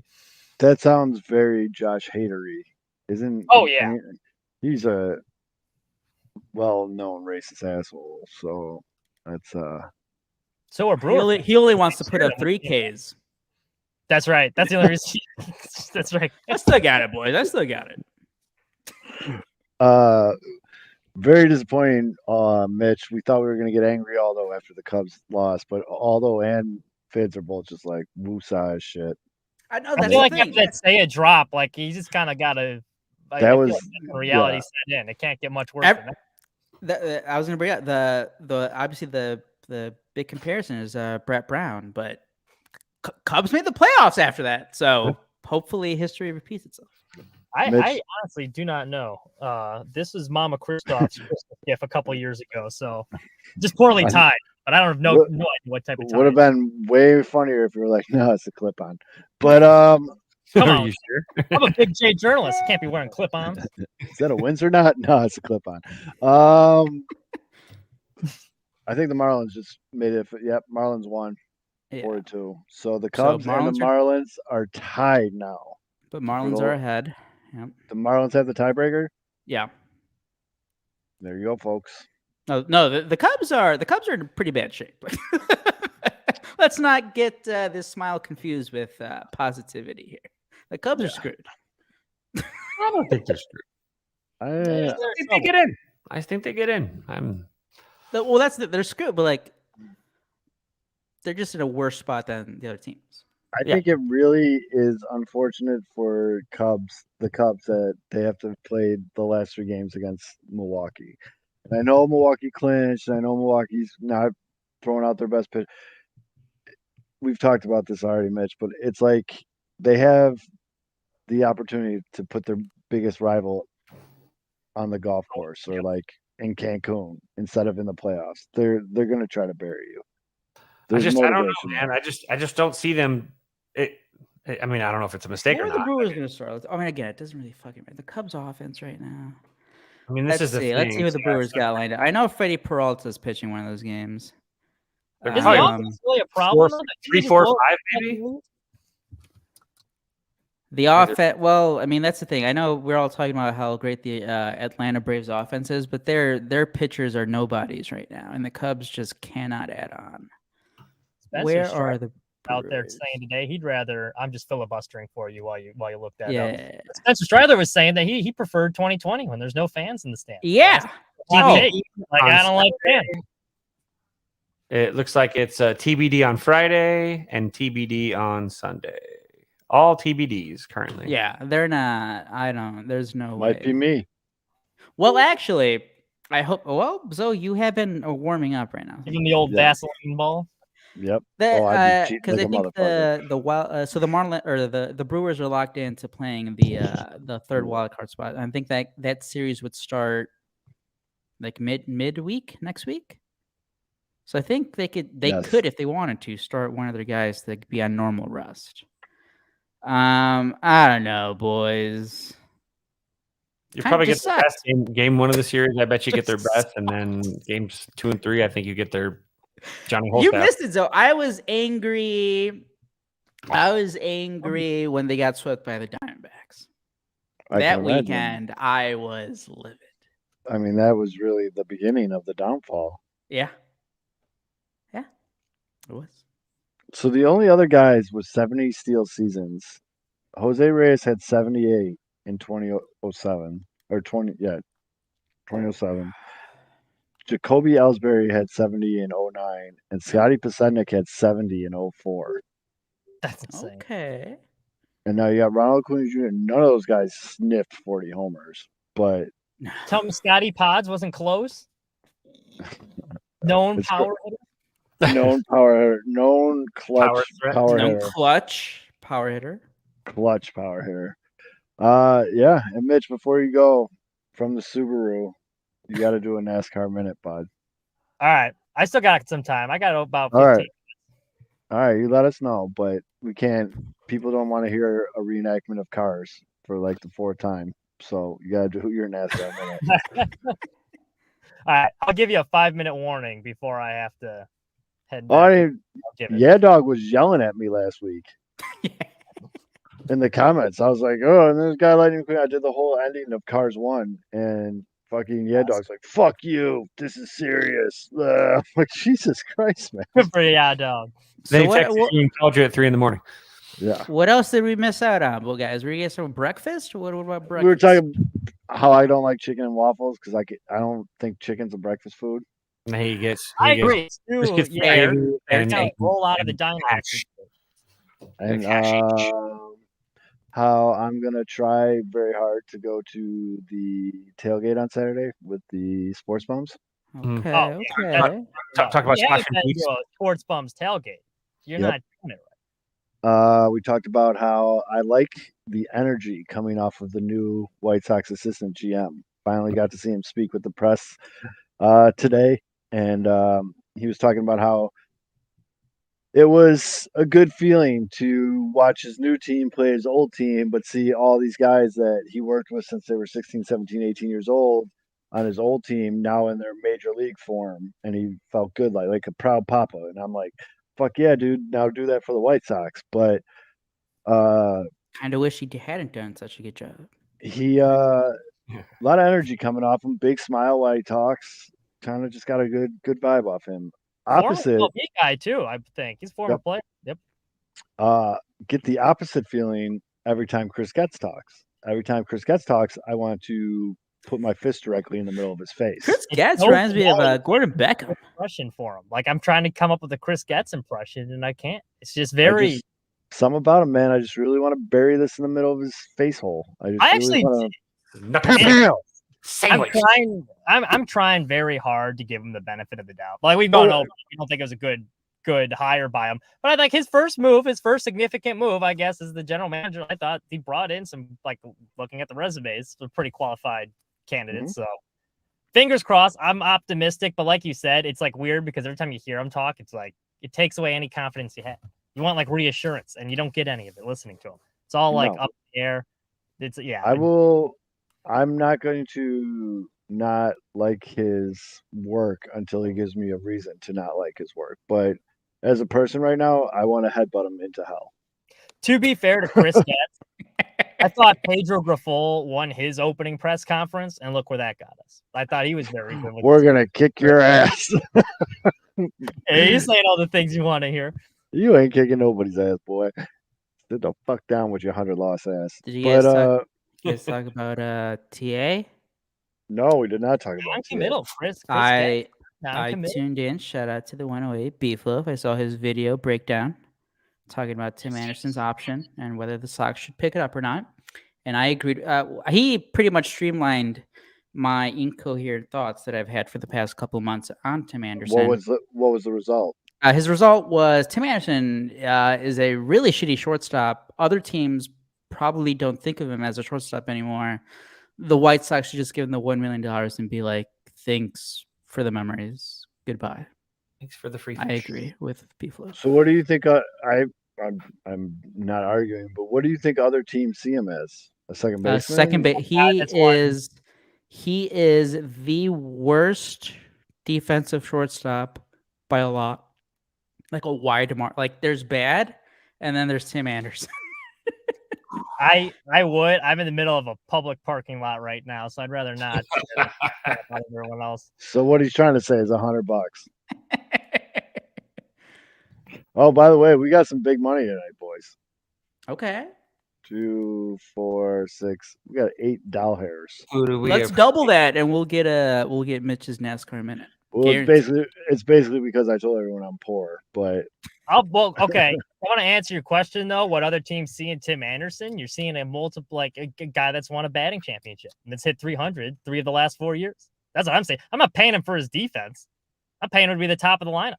The former batting champ. but where do you hide him? Because you can't put him in at shortstop.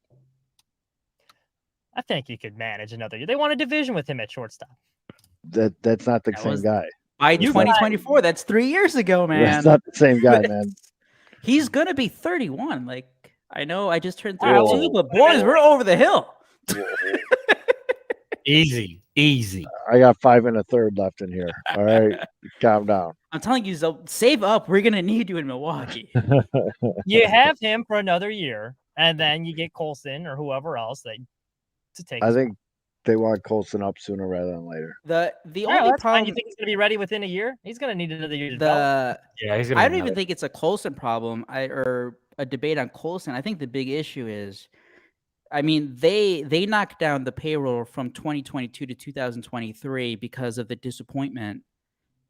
Like after 100-loss season, who cares? Like the major point that Beefloaf made was everyone's holding out hope for like, oh, maybe you get the bounce back season from Tim Anderson and then you can trade him.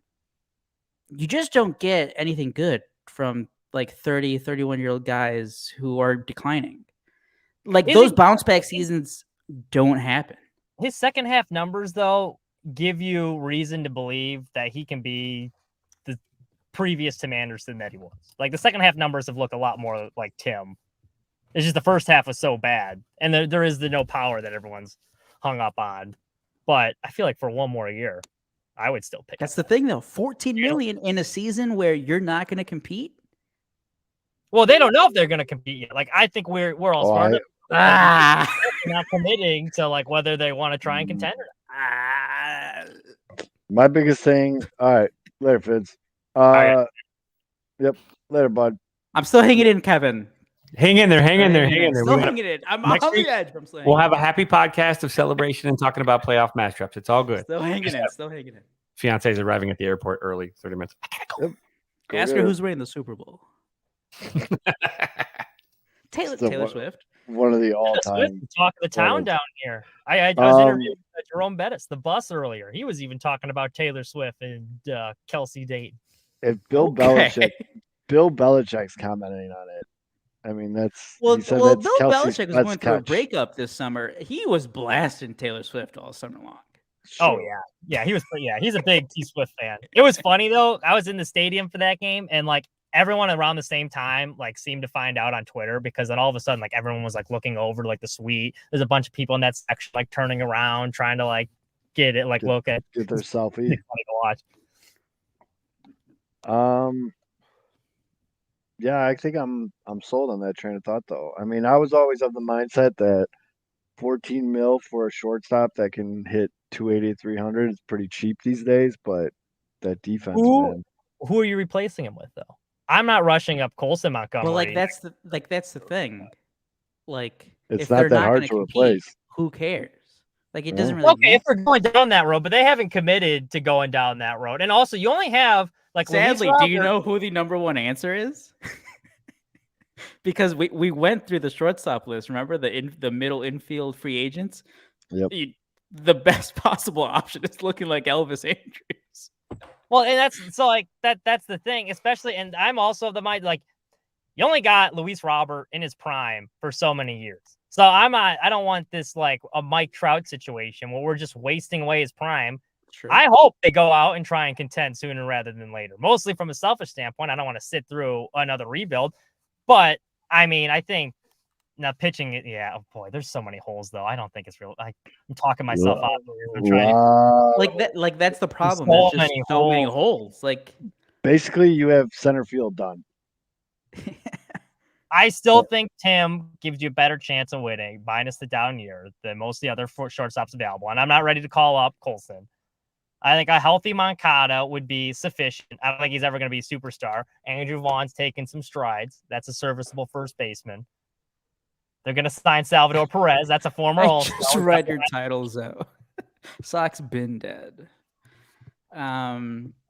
Boy. Yeah, no, I Pitching's the totally biggest get you, hurdle. Mitch. If they're actually trying to compete, yeah, there probably isn't anyone on the free agent market. I mean, no one's trading away a good shortstop. So if you are looking to compete, like sure, you swallow that 14 million. You're like you hope for that bounce back. But I just don't. I just have a hard time thinking that they're going to have that same type of. Yeah, I think you feeling. get somewhere in the middle. I don't think you're going to get a 2.20 ERA, but I don't think you're going to get a 4.30 ERA. I think He just got off to such a bad start. Yeah, I think you're looking at like a 3.80 ERA guy. I mean, like that's yeah. If he could just limit the bad, like, because his bad was like giving up like 7-8 runs and he's done like in Right. 2 innings. If he can limit that to like, going 5, giving up 5, like, hey, we'll take it. Right. Because he has the stuff to be an elite Stuff is pitcher. there. It's still there. You saw it against that Boston start the other day. Like it's like, all right, this is what we're used to. But So that's one pitcher. Clevenger, I think you'd have to pick up his option, but I don't think he would want to pick up. He's the other not coming back. He's going to He's not. man. He's not coming back. Maybe that witch's curse will leave with him. That missing never fixed. What Hey, if look, I'm not actually saying he's not a what if scumbag, it worked though? but he was a pretty good. If you're taking it from just the baseball level, that was actually not a bad pickup from Rick Hahn, considering what he's given you. And he was supposed to be the 5th starter this year. Like he exceeded Yes. expectations. By all accounts, like it didn't sound like a terrible teammate either. If you listen to a lot of other people talking about him, so I mean, take that for what you will. I ain't saying. I mean, I'm Take good away riddance. all the assholery from off the field stuff. Yeah. But in terms of like pitching, Rick Hahn did it. He finally nailed a like a mid-level free agent pickup. Rick Hahn did it. All right, I got 3 minutes before. All right, here we go, before Mitch. if you want a de facto NASCAR minute. Cue it up. So I got it.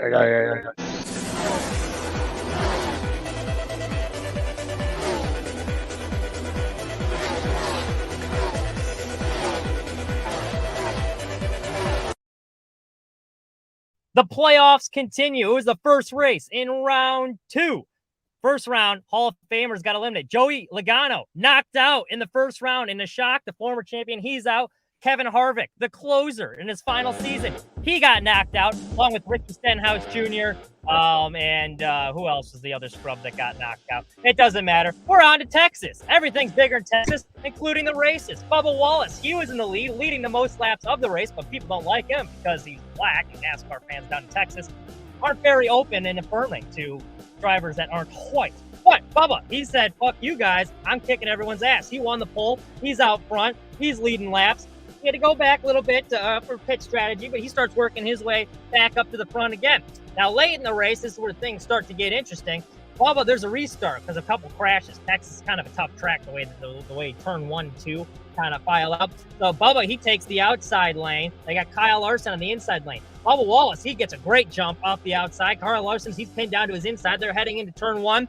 Bubba, he starts kind of moving him down the track as Larson's trying to run him up. Bubba, he's standing his ground. He's not giving an inch on that outside lane. All of a sudden, as Larson tries to move off, the arrow of the cars gets all messed up. He gets loose. He spins out. Larson's in the wall. Car destroyed. That's a big issue for Mr. Kyle Larson. That's a playoff driver who's out of the race. Another playoff driver early in the race who got knocked out, Kyle Busch. Kyle Busch is driving along. He's like, hey, something doesn't feel right in this car. The crew chief and spotter are like, hey, I think it's fine. You keep going. He's like, I don't know. Something's wrong. Sure enough, he loses it, wrecks his car. It's a beautiful car, sponsoring weed.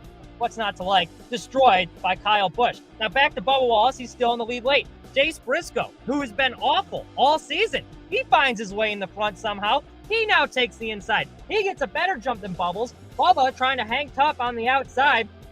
Can't really do it. So he has to slide in behind him. But then who comes out of nowhere? William Byron, my friend from Hooters in Kansas earlier. He gets a big run down low, passes Briscoe, passes Wallace. Right behind him is Ross Chastain in the 1 car. He barrels his way to second. Byron takes the victory. Ross Chastain second. Bubba Wallace, who led the most laps of his career. I was really pulling for him to pull this one out. He finishes third. Good points day. Still 2 points behind the cutoff line, though, as he fights for his playoff life. They're heading to Talladega Super Speedway. Fun fact, too, 2 of the cars, they're doing a Ricky Bobby theme. So they got the Wonder Bread theme, and then his buddy's got the Old Spice. They're teammates, and they're doing the Shake and Bake. It's pretty cool. They're doing a lot of funny Talladega Night stuff. But that is your NASCAR Minute. I started drinking at 6 a.m. and we're here now. I don't know what time it is, but I'm rolling deep, and those cars are going real fast and real left, son. They're going fast and left. Fuck yeah! All right, gentlemen. Sucks that I Later, can't Mitch. hop on like this, but one of these days I'll probably Later, find a Mitch. way to hop on later, to it. Mitch. Yep. Get CBS. Yep. Also, shout out to Zach Bryan for using the real fast, real left soundbite in the first song in his new album. That was actually really, really funny to hear. That cracked me up. All right. I remember when you sent that into the chat, I was listening. I'm like, what am I listening for here? And then you can just barely hear it in the back.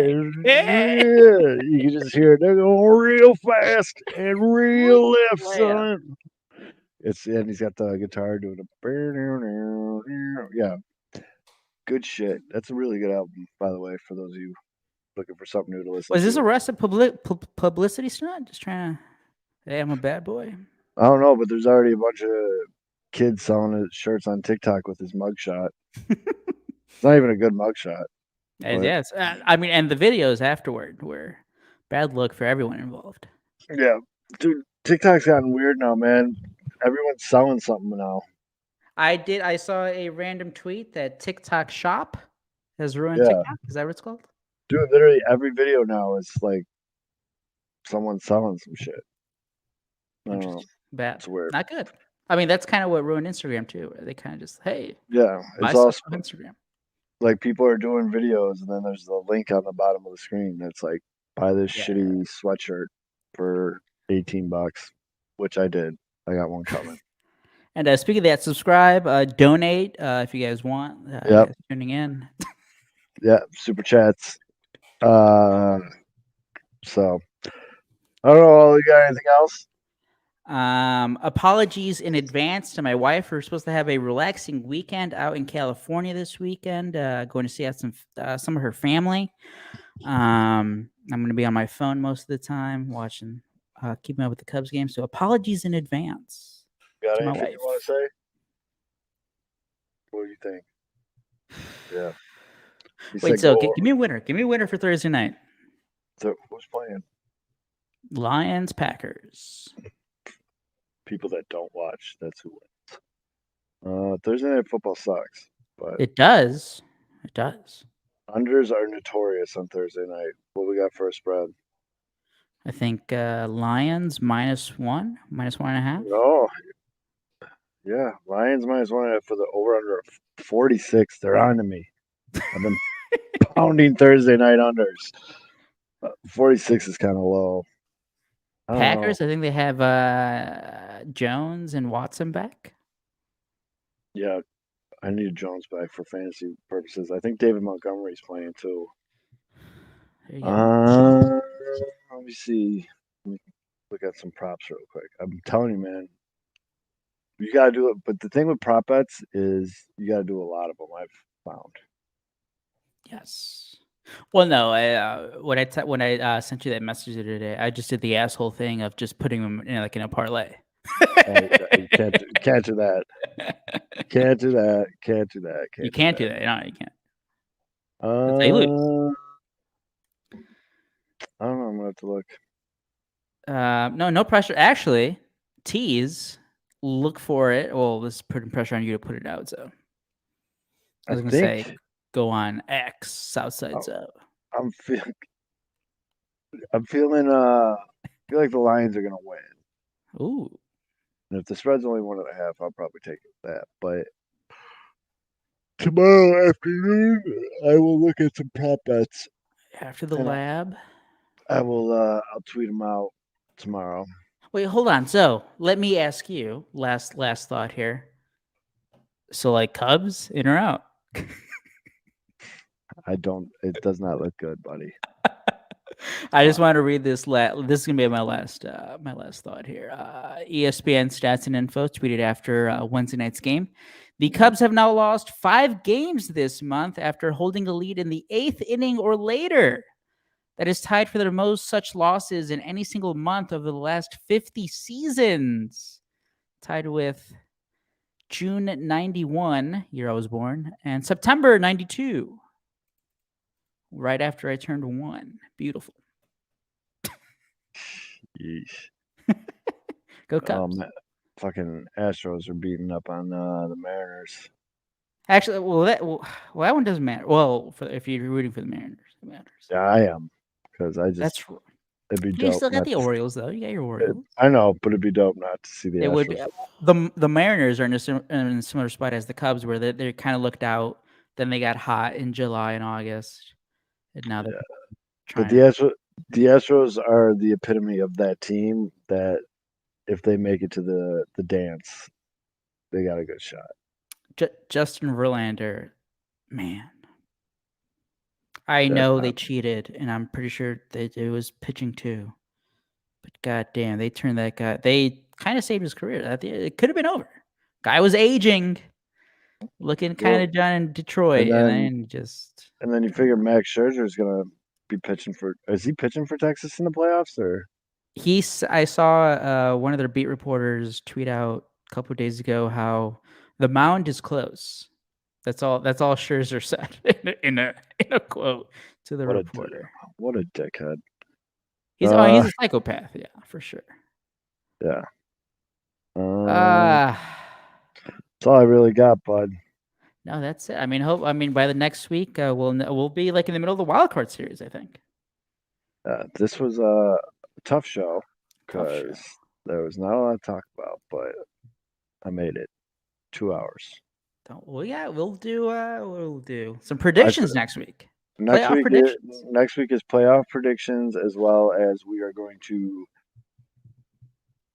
review what the White Sox season was, because it'll be over. Ooh.